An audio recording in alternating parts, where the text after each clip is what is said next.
two ago, it was finally completed. Yeah. And I remember walking you outside, and we both just like high-fived, and it was, woohoo!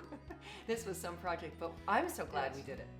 Yeah, I was too. I mean, I go back to the very beginning of it when you asked me, can you think you can do it in 2 weeks? Oh my gosh. I regret that. You know, and I looked, I'm not exactly sure how long it's going to take, but it's not going to be 2 weeks. And I realize now, and I apologize. No, that was a bit it's of fine. unrealistic expectation and a pressure that I put on you. Well, I considered the possibility. But. Yeah, I think part of it, just from my perspective, I did have this big vacation that I had planned, Yes. and I also You got had a this new time. client, and I was trying to get the recording session done before I left on vacation. So I had some inner motivations driving me, Right. but I realized that you just couldn't get it done. And as it turns out, it was fine that we waited, and it was fine that you had extra time, because like you said, this is not the kind of job you want to rush through. No. And potentially mess up. So Right. There were a lot of problems to solve, Yeah. and a lot of things to sort of stand back and go, all right, what's the next step here?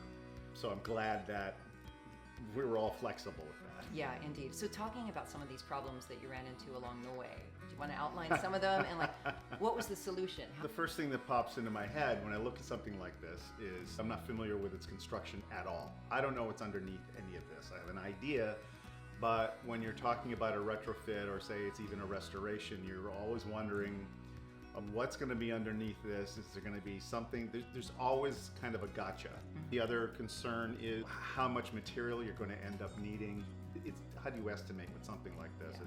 If I ever do it again, I certainly know. Yeah, those are just some of the challenges. But that goes with the territory, and that's why I like doing this work, because it keeps your mind active, and being a creative type, it's just another version of that. Yeah, and I'll confess to you now that one of the reasons I decided I wanted to hire you is because you said I like a challenging project. Yeah. I'm glad that this gave you several Yes. challenges to have to overcome, and Oh, yeah. you did a great job with it.